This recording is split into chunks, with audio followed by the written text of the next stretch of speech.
economy, also in people as the basic unit of the workforce, as well as in institutions and infrastructures that will define the Albania of tomorrow in our path towards European integration as a space of opportunities for continuous transformation. Thank you. Now I leave the floor to EBRD representative Ekaterina Solodova. Thank you.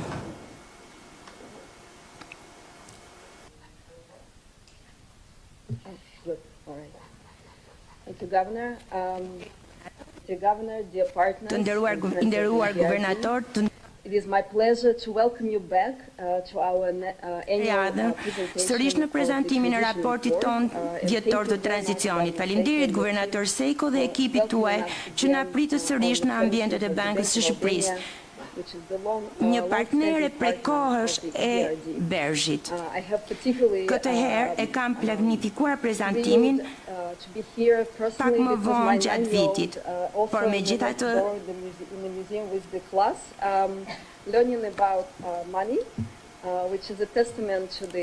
përpara kësaj ne pamë muzeun e Bankës së Shqipërisë, që është një trashëgimi e zhvillimit të paras dhe të monedhës në Bankën e Shqipërisë. Si e përmendi dhe guvernatori,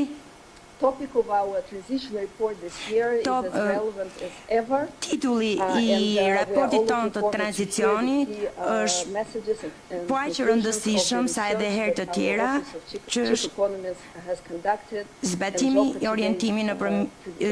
i politikave industriale, dhe një prej kryespecialistëve tanë do të flasë më në detaje për këtë, por para se të kalojmë te gjërat kryesore, siç është bërë tashmë traditë, do të doja t'ju informoj shkurtimisht mbi zhvillimet më të fundit nga BERZH. Në vitin 2024, BERZH-i ka ofruar një nivel rekord financimi prej 16.6 miliard euro të investuar në 584 projekte në të gjithë vendet ku ne operojmë.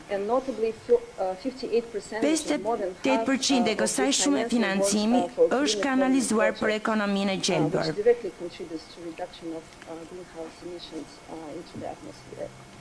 Përveç financimave tona direkte, kemi mobilizuar pothuaj 27 miliard euro kapital nga palë të treta dhe 1.6 miliard euro fonde donatorësh për këto projekte.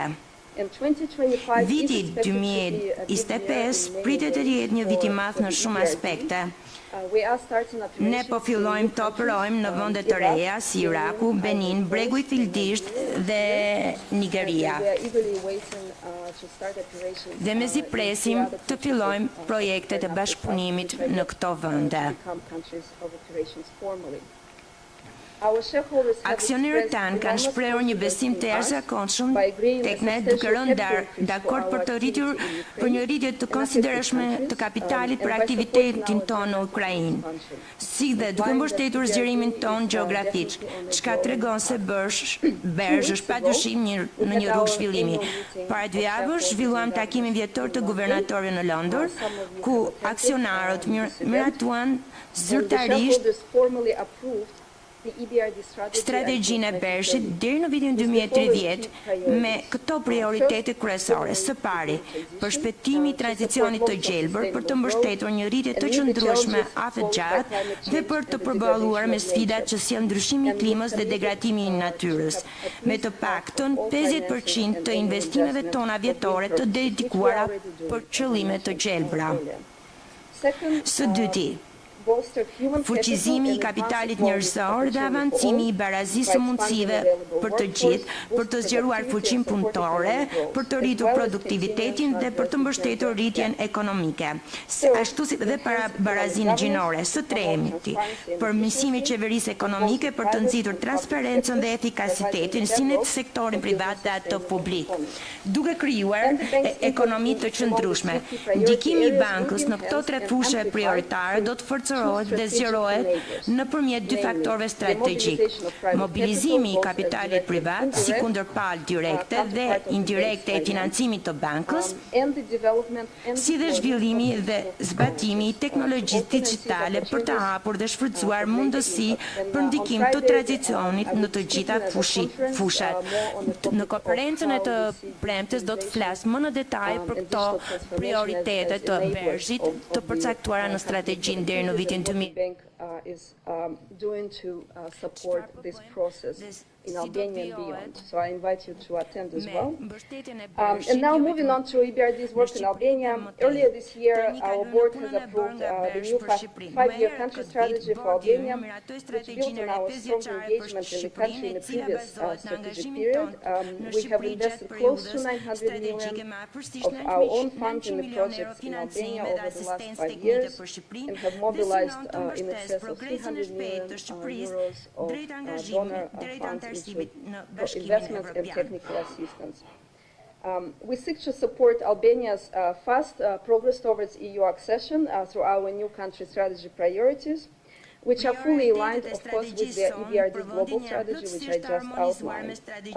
So, more specifically, our first priority in the country is to continue acceleration of transition to green economy. We will continue supporting Albania in its efforts to diversify and expand renewable energy sources, which will involve and continue involving policy assistance, coupled with the financing, both for the renewable capacities, but also for the upgrade and expansion of the energy transmission and distribution networks, as well as storage capacities and optimization of hydro resources. We will also step up our efforts to improve sustainability and resilience across the economy by promoting energy efficiency across the sectors. And lastly, we will support our partner financial institutions and private sector clients in building their capacity to manage climate-related risks. Our second priority is to assist the private sector in preparing to access the EU single market. This is what Governor also has spoken about, by increasing both access to finance, but also to technologies and processes that are necessary to increase the competitiveness of the Albanian businesses and also integration into the global value chains. As usual, we will do this by complementing our financing with technical assistance and advisory. We always do that. And our third priority is enhancing economic governance, improved investment climate, and upgrade infrastructure. We will continue facilitation of foreign direct investments into the country through better market infrastructure, regulatory framework, and leveraging all available financial instruments. And we will continue supporting state-owned enterprises in enhancing their corporate governance and ESG practices. And building on strong results of the last strategy period, we will further develop the key infrastructure, connectivity infrastructure in the country through investments, technical assistance, and policy advice. And lastly, throughout our engagement, we will continue to ensure close coordination with all other international financial institutions, our partner financial institutions in the country, the EU, international partners, and bilateral donors, to maximize the impact of our work here in Albania for the country and for the benefit of the Albanian people. I would like to thank everyone who has contributed to the process of consultation of our new country strategy, and I look forward to continue implementing the strategy in the next 5 years. And now, without further ado, I would like to pass the floor to Zhoka, who will tell us about the key findings of the regional economic forecast, but also impaktin e tranzicionit në ekonominë rajonale. Faleminderit.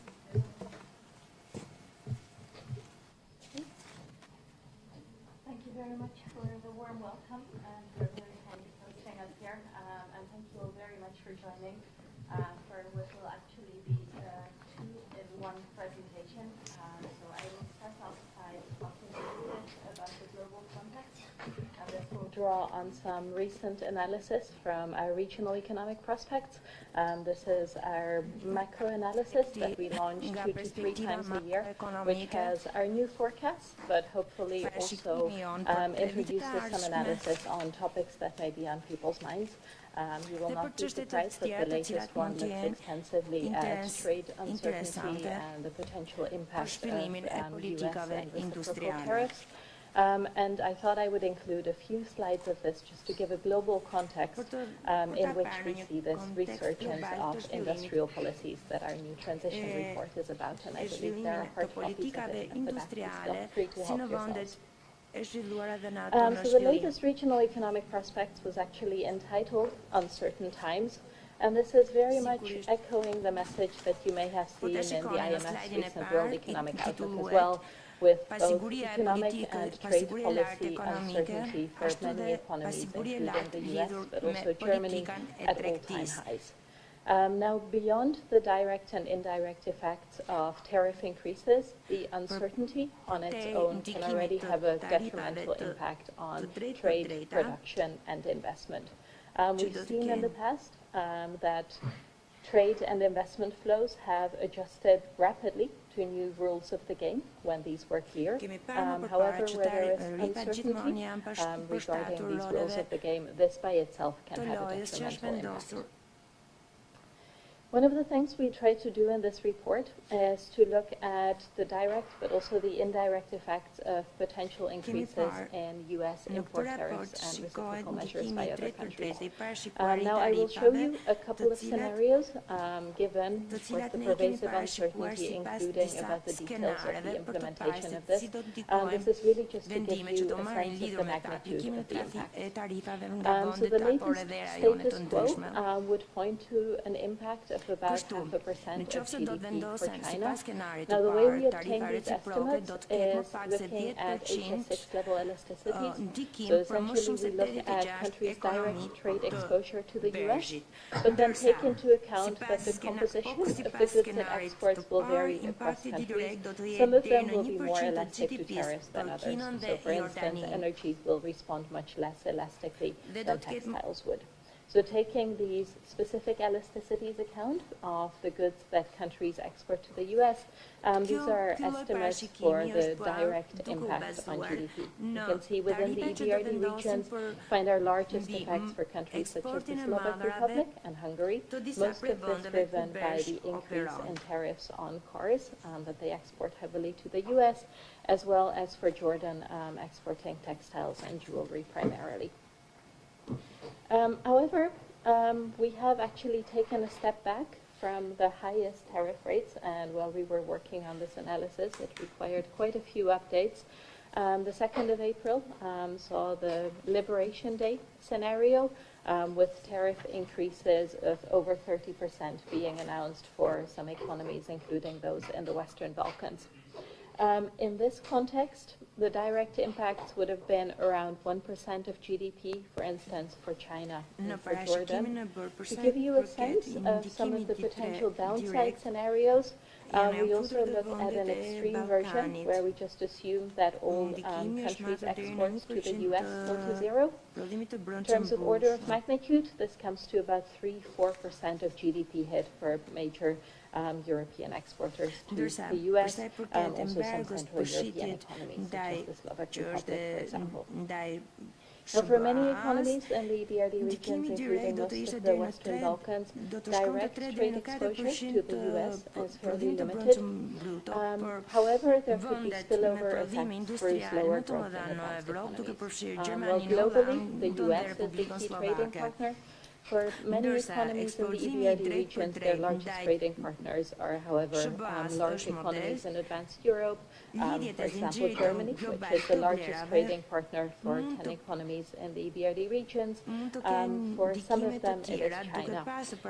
We expect spillovers through slower growth in Germany to potentially weigh on the outlook in these economies, even where direct trade exposure to the US is relatively limited. Just to give you a sense, in some economies, including Czechia, North Macedonia, the Slovak Republic, and Hungary, direct exports to Germany exceed 18% of GDP. Links for the EBRD regions to China are much more limited, with the notable exception of Mongolia, and are typically more Exportet concentrated Pekino in ka commodities, lëngjejet e not the 2% case when we look at prodhimit exports të to brendshëm Germany. bruto në Mongoli dhe Now, 4% të in këtij the context prodhimi of potential në impact of tariffs, Kazakistan dhe one of Armeni. the potential implications that has been discussed is its impact on inflation. However, we have already seen Gjithashtu kemi inflation parë pick up ndikimin që mund since të kthejnë its këto tarifa trough për sa i in përket September last year in the EBRD presioneve region as a whole. inflacioniste në rritje, What you can see in the chart të here cilat kanë ardhur në is rritje as the për blue shkak dashed line të are politikave inflation fiskale projections më that të we did zgjeruara using the dhe rritjeve IMF's të pagave average and end dhe of rritjes së period pagave inflation nominale. forecast. This is what we did back in Presionet May inflacioniste 2023. And the red line në is the rritje realized duke u values drejtuar that we gjithmonë have nga seen kërkesa duke since we issued that reflektuar regional economic deficitet prospect e mëdha in fiskale May dhe 2 years ago. rritjen e You can lartë të see that the pagës red line nominale. bottomed out around September and has been picking up somewhat since, on average, in the EBRD regions, and this is not driven by some outlier countries with high inflation, and in part reflects looser fiscal policies and picking up wage growth in many economies. In fact, if we look at a decomposition of the drivers of inflation into demand and supply side components, you can see that with the moderation of food and energy prices, the supply side component has come down from its peak in 2022, and in recent quarters we see a small increase in the demand side component, reflecting looser fiscal policies and picking up wage growth. Presionet inflacioniste janë drejtuar nga kërkesa, por dhe këto kanë ardhur One gjithmonë of duke the zëvendësuar njëra key tjetrën. trends that has been highlighted in the global economy is the growth differential between the US and Diçka që advanced është Europe. theksuar edhe në We aim to raport show in është this edhe chart diferenca is, first of all, për is sa the i blue line, përket purely the rritjes real GDP në growth BE, differential between the mbetet US pas and the EU. But also the shërbas. differential in terms of general Një government diferencë deficits. në normat So e this, to a rritjes large extent, mirrors larger, more expansionary fiscal ndjek policies ngushtë in the US diferencat që than in the ndodhen EU, në both during deficitin COVID as well as following qeveritar. this. Now, in many economies, this means increasing fiscal pressures, and Shumë while ekonomi key po monetary rrisin policy presionet rates in advanced fiskale, economies have started coming down, they are likely to remain higher for longer. I started off talking about uncertainty, Disa so banka maybe I qendrore wanted kanë to filluar conclude this të ulin normat short bazë të macro interesit. overview by looking at the impact of uncertainty from a fiscal perspective as well. Kjo ishte And what we see here is if we këndvështrimi look on I average at the debt composition pasigurisë nga ana of over 120 fiskale. low and middle income economies over the last 2.5 Dhe decades or vendet so, me të is ardhurat that të while there mesme has been janë a lot ato of që janë më të discussion about ekspozuara bilateral në debt, actually we see this ndaj shrinking as a pasigurisë share both of politikës external dhe debt and luajtëmërisë të external tregut. government debt. In turn, we see rising importance of multilateral debt, but also of bondholders, where the latter, of course, makes lower income economies more exposed to the pressures Pasi emanating from ekonomit policy uncertainty, me të ardhura resulting më të fiscal ulta pressures janë dhe ato që than they janë were më before. të ekspozuara With ndaj this, let me turn to our financimit latest transition bilateral. report entitled Navigating Industrial Tani Policies. të This fokusohemi was në motivated kalimin në very much by politikat recent industriale që është discussions edhe around a titulli i few raportit të prominent radhës industrial FAS. policies, whether you think of the Inflation Reduction Act in the US, the European Green Deal, Politikat industriale kanë various për made in qëllim që të China ndryshojnë industrial përbërjen policies, there seemed to be a sektoriale në një resurgence in ekonomi. recent years. Kjo What we bëhet wanted to nëpërmjet see is whether granteve, this was financimit limited të to advanced eksporteve, economies, or tarifave whether mbi we saw this importet pick up huave, in the countries garancive where të huave EBRD të operates, ofruara and nga more shteti. generally in emerging markets as well. In the following, when I refer to industrial policies, we're looking at a fairly broad definition. In general, policies aimed at changing the structural composition of an economy. So you can think of them as policies that want to promote sector X, but not sector Y, where the second part of the statement is often left implicit. In general, they are often referred to as vertical policies as opposed to horizontal ones. For instance, changes in monetary policy rates, value-added tax rates, or general investments in primary Pas education will shpjegimit se not çfarë është qualify as politika industrial industriale, të policies. cilat kanë për qëllim ndryshimin In e the kupërbërjes resurgence in sektoriale, industrial policies over the last decade or so, we've seen that these relied heavily on të cilat instruments kanë për such as qëllim grants, ndryshimin e export kompozimit finance, sektorial import të tariffs, prodhimit në loans, një loan ekonomi të guarantees. cilat kanë But we've also seen përshfaqen the gjithë rise një of shumë të procurement nevojshme requirements, various në incentives to botë. localize value added. Now, industrial policies, of course, are not new. They were especially Politikat popular industriale in nuk the janë decades të following reja, the end of the Second World War, when they were pasi ato seen janë as the zbatuar most dhe ndjekur effective mbas way to luftës së promote dytë botërore. reconstruction, increases in living standards. The attitudes were generally favorable towards state intervention. In Dhe the këto politika 80s and kërkojnë 90s, ndërhyrjen e more shtetit. market-based approaches then enjoyed greater prominence, and industrial policies fell out of favor.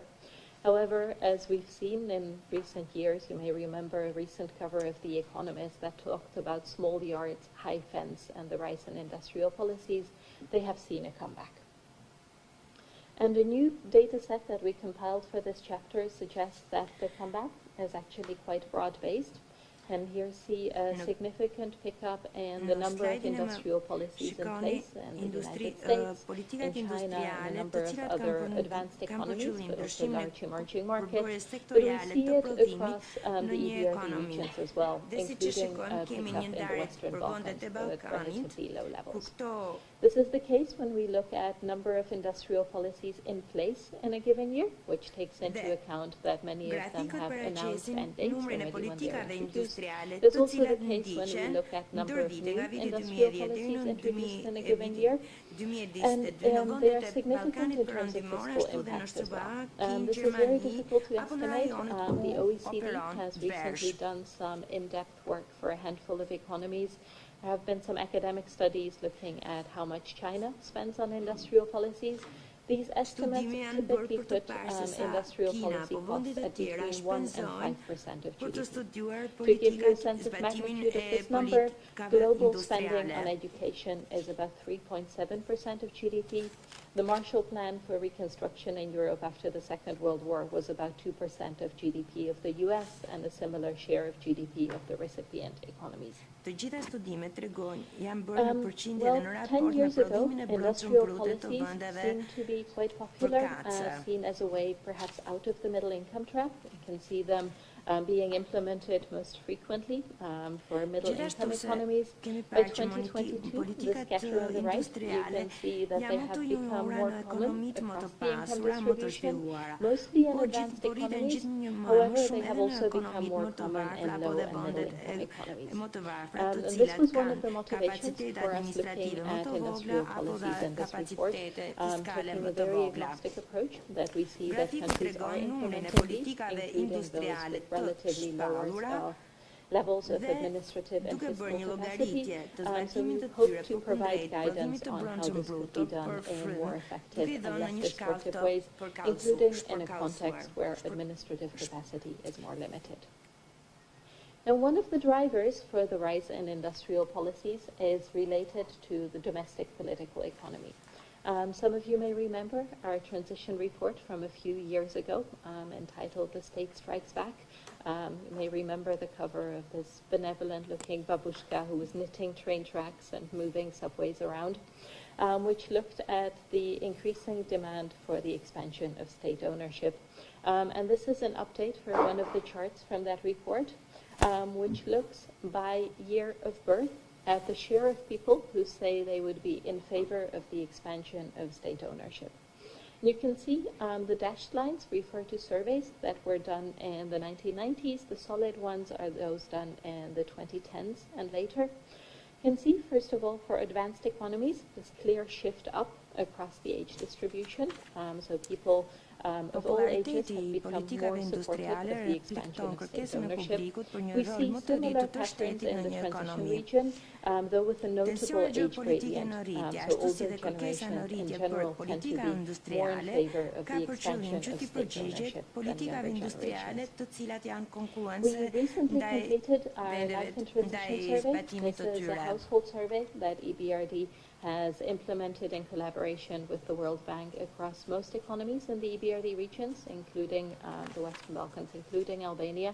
One of the findings from that report is that people are much more supportive of subsidy type measures than of taxes. This, of course, is not surprising given the costs of the former are much less salient. It has important lessons for policymakers. For instance, in terms of industrial policies, we would like them to have more support. put the green label on the subsidy and not on the tax, but it is also one of the factors that could explain rising support for industrial policy style measures, which, as you will see later on, are heavily subsidized. There is also an international element to the rise in industrial policies. I spoke briefly at the beginning about the geopolitical fragmentation that we have seen in terms of trade flows. We wanted to highlight with this chart is the fragmentation we've also seen in reshaping of foreign direct investment flows. So what you can see is that foreign direct investment flows in between blocks, these are the blue bars at the bottom, have been declining, where blocks here are broadly defined on the one hand as a bloc west of economies imposing sanctions on Russia, the bloc east including China, Russia, and a handful of other economies. And then we see rising foreign direct investment flows to what the IMF has labeled connector economies, so those that maintain trade and investment linkages with both blocs. Now, industrial policies are expensive, and as many countries face tight fiscal constraints, may not be optimal to spend on these, for instance, opposed to investments in physical, digital, or human capital. However, in this context of geopolitical fragmentation, they often arise as a sort of prisoner's dilemma or tit-for-tat strategies. It may not be optimal to subsidize a sector. However, if a country is competing in this sector in export markets with other economies that are providing significant support to this sector, it becomes an optimal response. And we have already seen in a number of economies, including in South Korea, in Canada, in the EU, that they stated that some of their industrial policies were explicit responses to the Inflation Reduction Act introduced in the United States. And what do industrial policies in the EBRD regions and beyond look like? First of all, we see that they typically have multiple objectives. This is the case for over 3/4 of industrial policies globally. And it is worrying because different objectives can pull policies into different directions. So, for instance, the industrial policies may be there to support the development of the renewable energy sector, but they may also want this sector to create jobs, while at the same time increasing self-sufficiency levels. And you can see that these different objectives would pull policies in different directions, making it difficult for policymakers to be accountable for failures, but also to take credit for the successes. In recent years, and as you can see from the increasing shaded orange area, you see especially a pickup in the share of industrial policies with 3 or more objectives. Traditionally, they have targeted growth and productivity. However, in recent years, we have seen some shift away from this objective with a rise in terms of regional development objectives. As you'll see in a minute, these are especially common in the Western Balkans. Environmental objectives, we see a lot of this in Advanced Europe. If you look at the yellow line for employment, you can see a bit of a spike in 2020. This was a COVID effect. Industrial policies implemented with the aim of protecting or creating jobs. But actually all of the patterns that I will show you in the following hold up even when excluding COVID-related industrial policies, which account for about 30% of industrial policies in our sample over the years 2020 to 2022. And then security of supply, or targeting strategic industries, is an objective that has been especially common in China, for example. Looking at a regional breakdown, as I mentioned earlier, advanced economies, you see significant targeting of environmental objectives. Similarly, in the Western Balkans, you can see that growth objectives are very common across all sub-regions. In Central Asia, you see, for instance, less targeting of employment, more targeting of supply. When I thought of industrial policies and the way they were implemented in the decades after following the Second World War, I thought of them very much as strictly targeting manufacturing, heavy industry, perhaps mining, sectors with significant spillovers to the rest of the economy.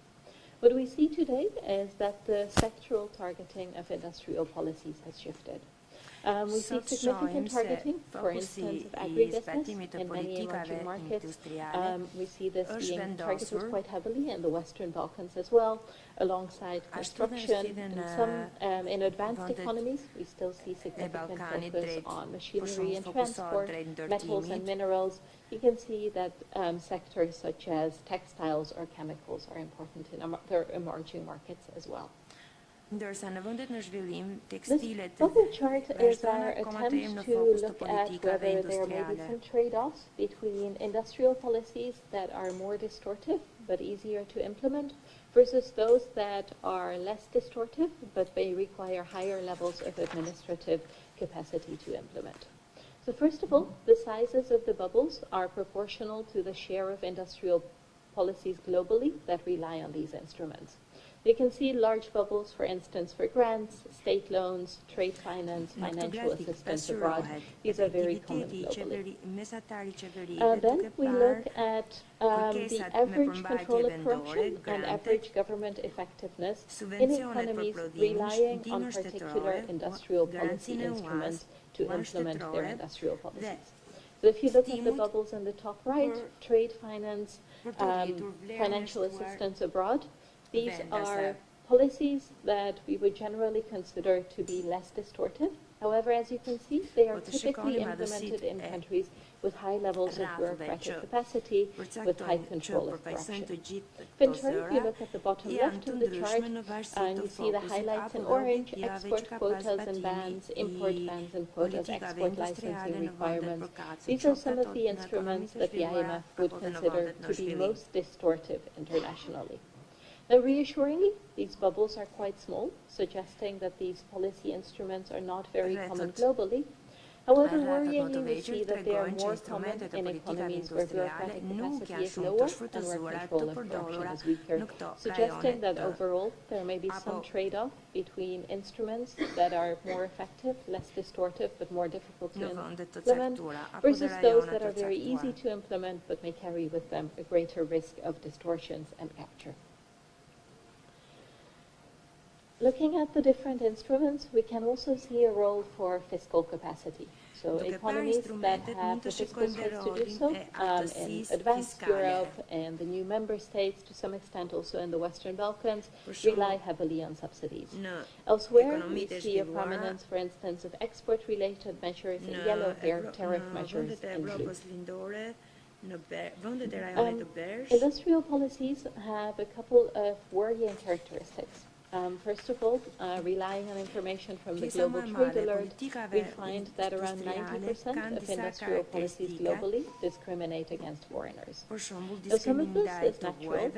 Governments are able to provide support to firms that are in their own jurisdiction, but it raises concerns about the evenness of the playing field and the restrictions on competition and the effect that this may have in terms of firms getting addicted to some of the support they get, for instance, in terms of subsidies or loan guarantees. Many of them also lack sunset clauses, so even when they are introduced, they don't have an officially stated end date, which makes it very difficult to phase them out. And many of them, especially in advanced economies, are more likely to target specific firms. We see this as much less of an issue in many emerging markets, including in the Western Balkans. To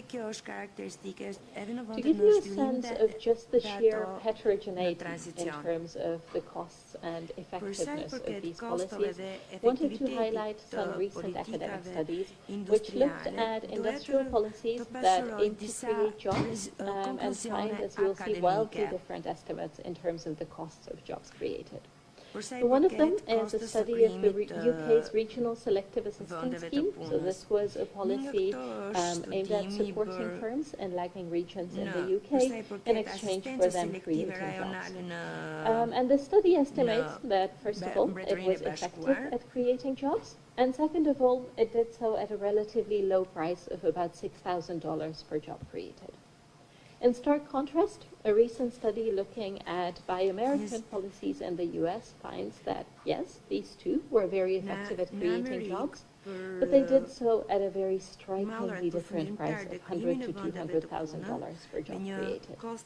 And numerous studies have highlighted the various distortions and spillover effects that industrial policies can have throughout value chains, and this is something I will return to at the end when talking a little bit about policy recommendations.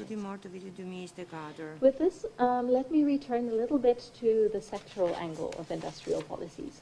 So the image on the left is very much what I thought of as industrial policies in this post-Second World War context, whereas the image on the right, much more targeting of services, innovation, research and development, is more what we see today.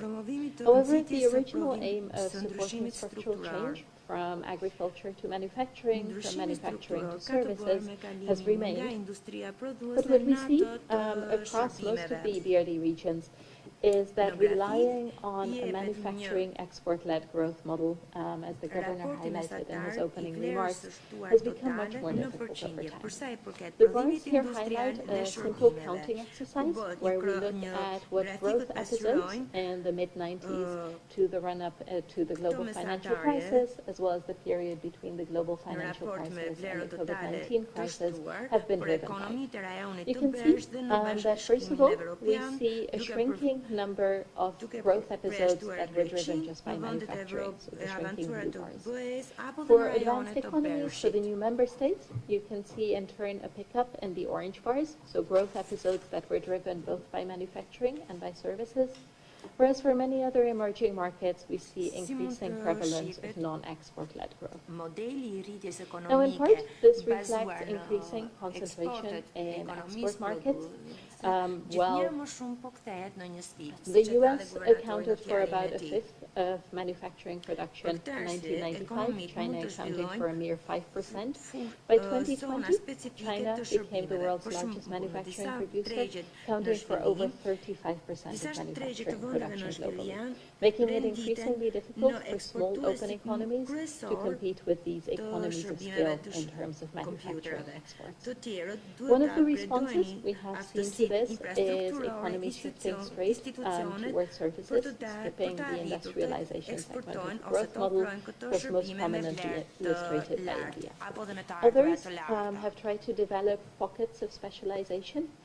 For instance, in terms of IT services, you can see the top 20 computer service exporters as a share of GDP highlighted globally, including some economies in the Western Balkans.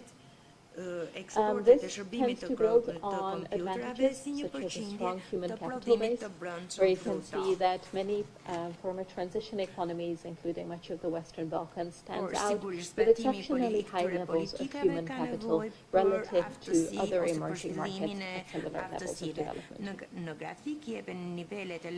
One other approach that we have seen policymakers turn to in this increasingly difficult to compete in external environment is to rely on special economic zones.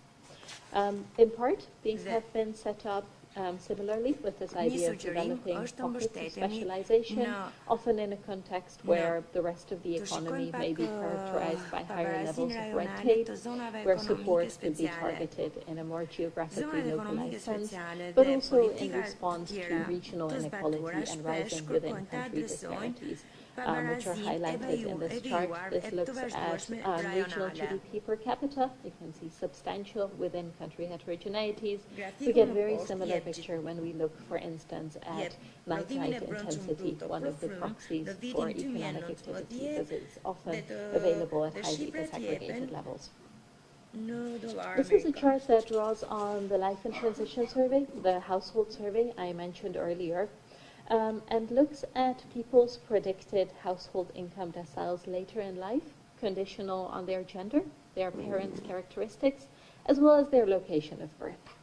If you look at the left of this chart, for older cohorts, those born in the 1960s and earlier, household income did not depend on whether they were born in an urban or rural area, on average in the EBRD regions.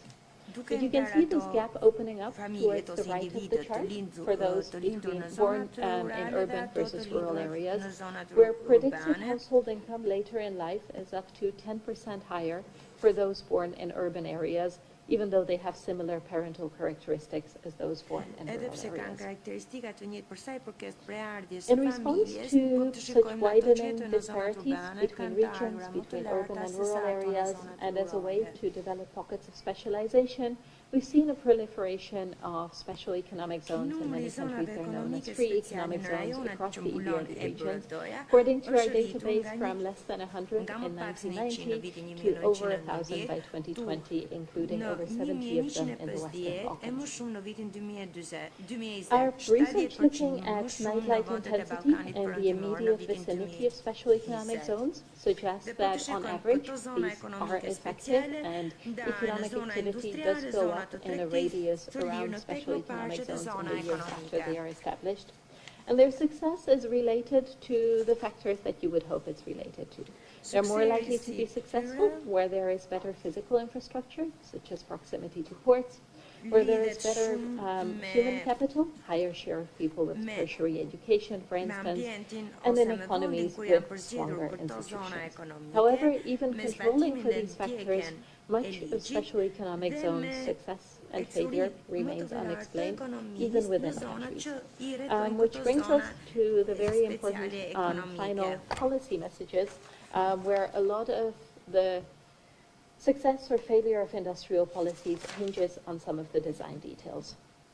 So here we wanted to highlight a couple of key guidelines on the left for economies in general, whereas on the right, in particular, focused on economies with more limited administrative capacity. I like the way the governor highlighted at the beginning this idea for industrial policies to be ambitious but prudent. So these are some of the ideas on how it can combine these two elements, while minimizing distortions and hopefully increasing effectiveness. Starting with being clear about the objectives of industrial policies, ideally publicly, but at least in private, ideally focusing on a single objective to make it easier for policymakers to take credit, but also to be accountable for the successes and failures, respectively, of industrial policies. If there are multiple objectives, at least having a clear hierarchy between them. Ensuring coordination, because with the proliferation of industrial policies, we often see them being implemented at several levels of government, in different sectors, in different regions at the same time. At our annual meetings recently in London, we had a panel discussing industrial policies, and our private sector representative, representing a large family-owned industrial conglomerate in Italy, when asked whether he was an optimist or a pessimist about industrial policies, emphasized that he would really just like them to be coherent. I think economists tend to think of evaluations very much as a yes or no, black and white sort of assessment. Here, political scientists look at them much more as an iterative learning process, where evaluations should be built in periodically to examine which aspects of the design of industrial policies are working and which aren't. Building in competitive pressures, because it turns out that actually picking winners is easier than letting losers go. Some of this, of course, is human psychology. We all know the experiment where we are handed mugs for free, but we want to be paid to give them up.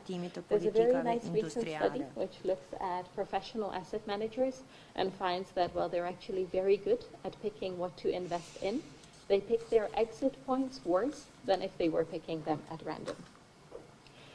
Increasing, again, the importance of planning ahead for phasing out, introducing sunset clauses, announced end dates already when the policies are introduced. But perhaps more interesting are the policy recommendations for economies where administrative capacity may be more limited. These may want to focus more on narrow sectors where coordination within the public sector is difficult, focusing perhaps on industrial policies that can fall within the scope of a single line ministry, where trust in policymakers' ability to pull this off may be more limited, focusing on quick wins first to create momentum. One of the questions I have been getting a lot while presenting the transition report is whether economies should be targeting sectors where they already have expertise, perhaps revealed comparative advantage in export markets, or whether they should be focusing on developing completely new sectors, sort of the aspirational ones, or the moonshot ones, as they have become known in this literature. What we see in practice is that countries often target a combination of the two to mix risk and returns, because the aspirational ones may be very high return but relatively high risk, whereas providing support to growing industries where the country already has expertise may be lower return but relatively lower risk as well. One of the key lessons of the success of industrial policies in the East Asian miracles has been continuous investments in bureaucratic capacity, but also in the meantime delegating, for instance, competitive selection to specialized units, appointing subset small units within the public sector that can be easier to hire, fire, and reassign, and complementing them with what have become known as soft industrial policies. These were very successful in a number of economies in Latin America and are essentially seen as policies to promote collaboration between the public and private sector. You can think of them as working groups that were set up, bringing together a handful of private sector representatives, the few people from the public sector, for very narrow sectors to resolve initially very specific bottlenecks that were perceived as holding back the development of the sector. One of the things they saw that these often survived several changes in political systems and administrations. They continued existing long past the initial bottlenecks and constraints had been resolved because the private sector appreciated having direct access to counterparts in the public sector, whereas public sector representatives could help push through some reforms in an environment that otherwise may have been characterized by significant bureaucratic red tape. Then finally, given the fiscal constraints that most economies operate under these days, for economies that are far from the technological frontier, they may want to focus on investing in the basics, human, physical, digital infrastructure, etc., and focusing on the diffusion of technologies developed elsewhere rather than developing them themselves. Thank you very much for your attention. It's been a pleasure presenting to you. I am very happy to take any questions or comments on the report as well. Thank you very much.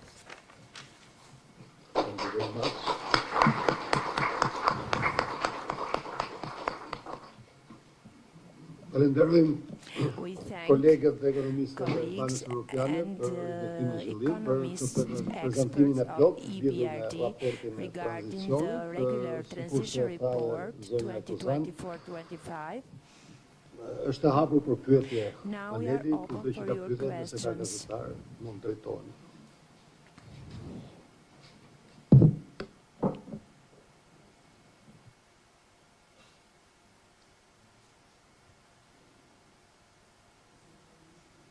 Kushdo mund të ketë pyetje lidhur me raportin e tranzicionit, jo vetëm gazetarë, kaluar. Në fakt, ky është një aktivitet i organizuar nga Banka Europiane për Ndërtim dhe Zhvillim, ne si Bankë Qendrore dhe si partner të ngushtë që jemi në këtë institucion ndërkombëtar, i mirëpresim dhe japim dhe opinionin ton lidhur me këtë raport, por pikë së pari është prezantimi i BERZH-it lidhur me raportin e tranzicionit. Çdo pyetje lidhur me prezantimin profesional që mund të keni, mund ta bëni.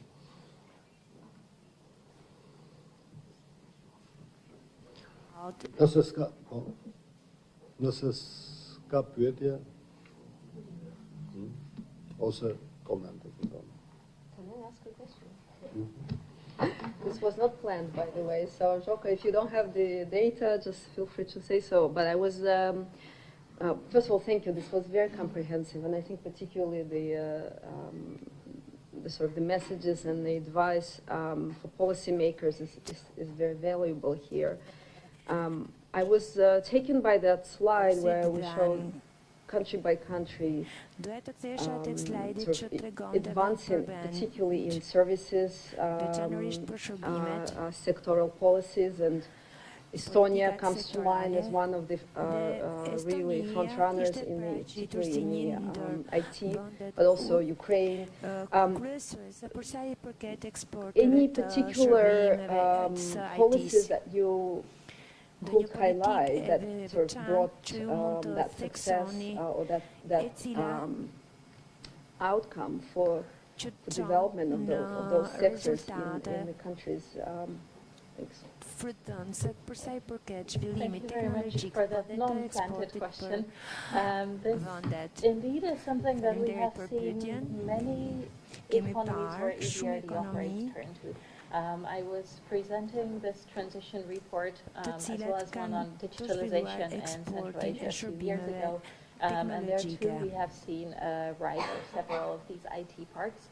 I think the general lessons are that there is a lot of heterogeneity in countries' approaches to these. Some of them have been very top-heavy, set up by the government, often offering significant subsidies for firms to locate there, whereas others were much more sort of a facilitating hand with the government, offering a location, but then letting startups move in and with much more limited subsidies. We don't see systematic, significant differences that throwing, in a sense, more money at these IT parks is necessarily results in better outcomes. What is crucial to that is, of course, human capital, which I think is one of the reasons why we have seen them so popular across the transition region, much of the Western Balkans, parts of the Caucasus, parts of Central Asia, because they are building on a strong legacy of strong education systems. Predictability and ease of regulatory frameworks tends to help. So some countries have introduced specific visas or other regimes for establishing IT firms specifically or for IT specialists, setting up one-stop shops, facilitating this as much as possible, in some cases separating it from the rest of the bureaucracy in the country has been helpful, but we have seen a lot of heterogeneity in terms of approaches, whether more centralized or more decentralized, and also depending on the amount of subsidies. What seems to be important is overcoming some of the coordination issues. While this is not a sector that is especially capital intensive, there are still coordination issues, and just going out there and saying this will be an IT park tends to help groups of companies resolve the coordination issue where none of them may want to move there individually, but once others do so, it becomes optimal for the others to move there as well.